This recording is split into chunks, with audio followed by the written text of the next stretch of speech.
বলিউডের সবচেয়ে জনপ্রিয় কোর্টরুম ড্রামা আবার ফিরছে।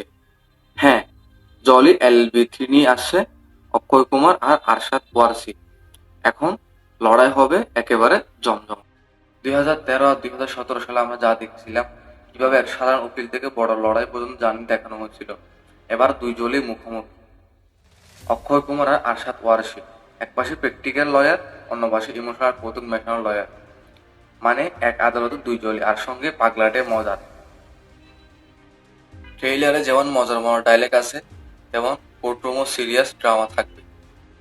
সামাজিক বিষয়, সিস্টেমের ফাঁকফোকর আর সেই সঙ্গে দুই আইনজীবীর দারুণ লড়াই।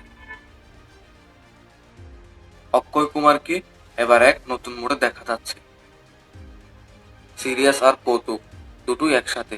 আরশাদ ওয়ারসি আগের মতোই কৌতুক আর সিম্পল অভিনয়ে মাত করছেন। দুজনের কেমিস্ট্রি সিনেমার সবচেয়ে বড় আকর্ষণ। সবচেয়ে মজার ব্যাপার হলো, একই সিনেমায় দুই জলি। কে জিতবে আদালতে লড়াই, কে হারবে এই কৌতূহল নিয়ে দর্শক সিনেমা হলে যাবে। জলি এলএলবি মুক্তি পাচ্ছে 19 সেপ্টেম্বর 2025-এ। ট্রেইলারে যেভাবে 30 মিলিয়ন ভিউ প্লাস হয়ে গেছে, বোঝাই যাচ্ছে মুভিটা হবে সুপারহিট।